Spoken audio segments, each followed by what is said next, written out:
joining me in my yard today. I thought I'd give you a little update on a project that we've got going on to build a new flower bed. And I've got Chris along to kind of explain it because he is the flower bed construction expert. I am just the designer. That's what I am. I'm the designer and the dreamer, and he just makes it all happen snafu like this. So this side of the house has had a lot of construction over the last, well, actually 10 years. It started with this addition is 10 years old.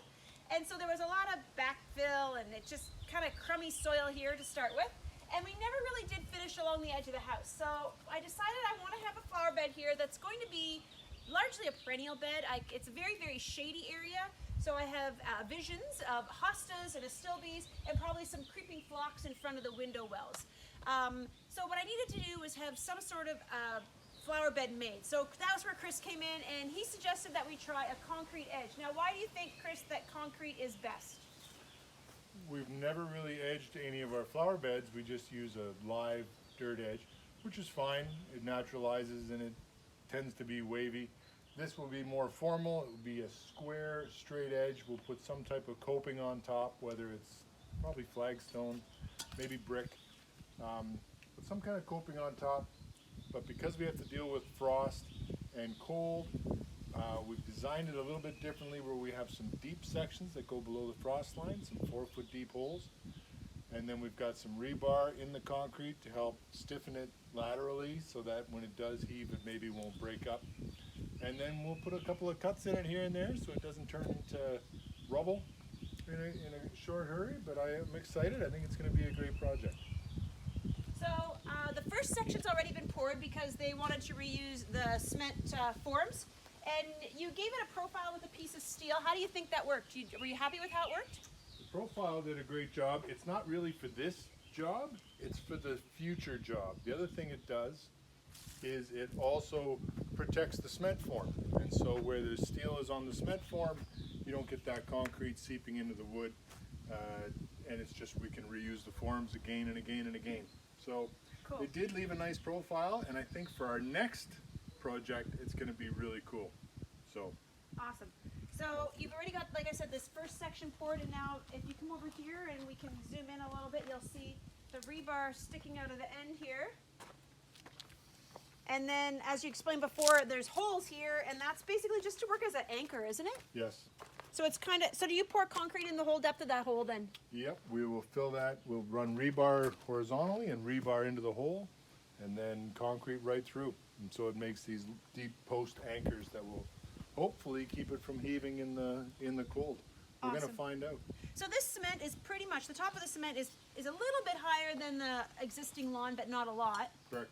And then we're probably going to put, I kind of want flagstone. We'll see who wins the whole, what are we going to top the edge with battle, because you kind of feel like red brick might be a better option. I think red brick would look great, but because of, again, that cold and the damp, if it's too low to the ground, they will split and they'll be destroyed in probably 5 years.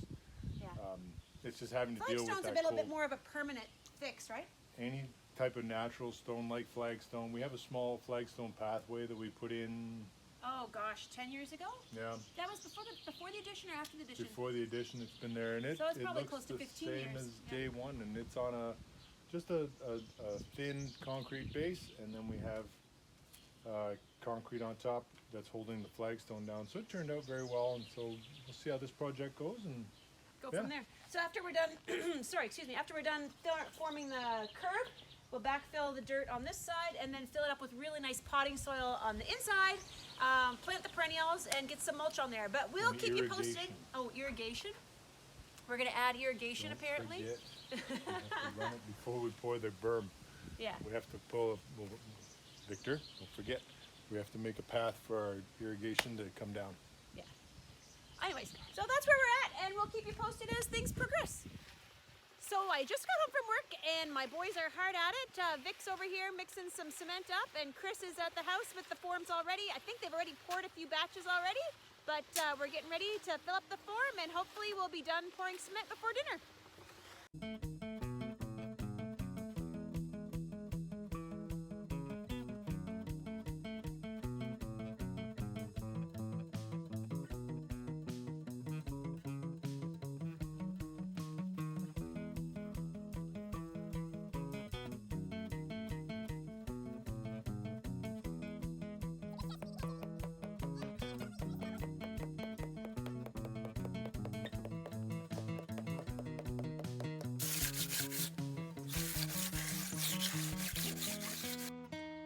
this is where we're at. The curb is all poured and the forms have been removed. And Chris has got the decorative flagstone laying on top of it like he's going to cement in. So I'm just going to take a quick turn around, show you what that's like, and hopefully we'll get started at cementing those in shortly. It's kind of funny because you lay out this whole pattern and you've got, you know, this great idea of how it's going to go. But we always know that once you get started, it's going to change a little bit, and that's totally cool. It's just part of the process, and, you know, kind of figuring out, one, if we have enough flagstone, and two, to make sure these pieces are cut small enough that they're going to go together easily on the little ridge.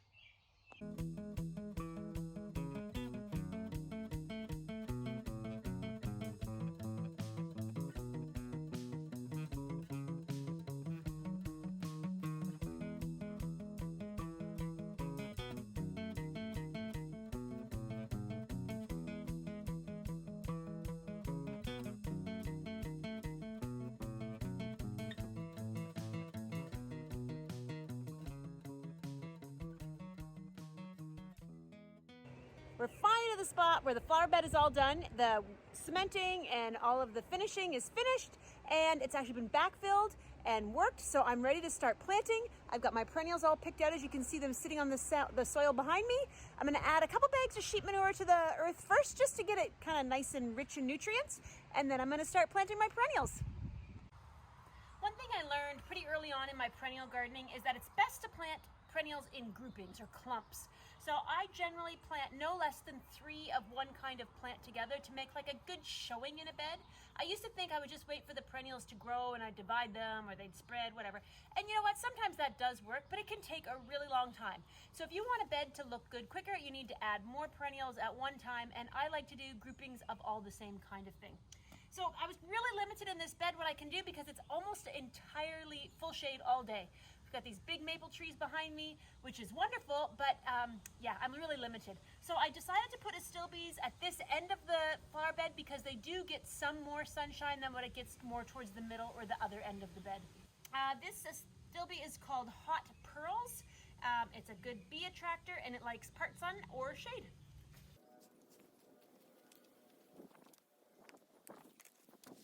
Next up in my bed is Jack Frost Siberian Bug Loss. Again, I picked this primarily because it'll do well in shade. I also picked it because I love the colors in the leaf. I think it's going to give it a really nice, interesting foliage.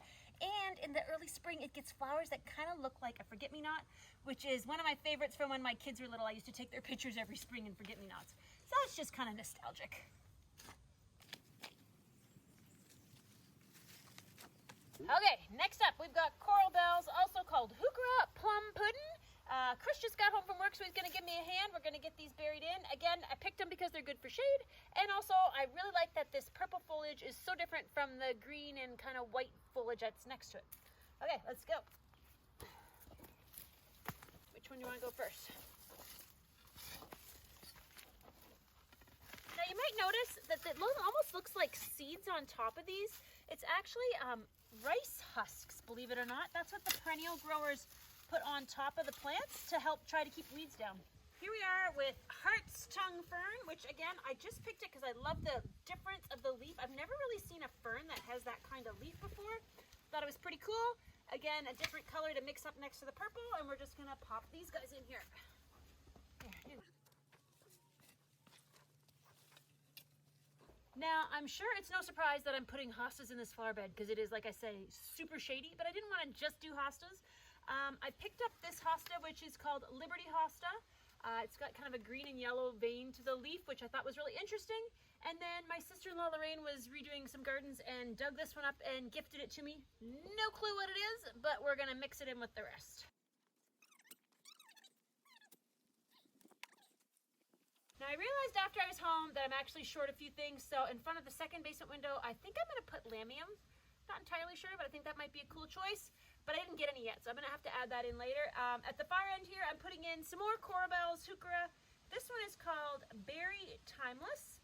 Again, just thought the leaves were very interesting, and I like the little pink flowers. It's gonna get a little bit more sunshine here on the north end, which I think will help it to keep happy as well.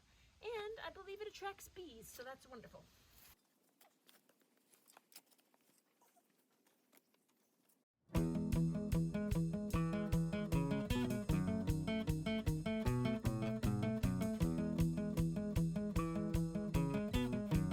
Okay, so I'm not only only short my lamium for the other end, I'm also short, it would appear, at least 2 bags of mulch. So this will get finished up, I guess, another night, but for now, there's our new flower bed. So thankful for a handy husband that knows how to make concrete stuff. I don't know, it's awesome.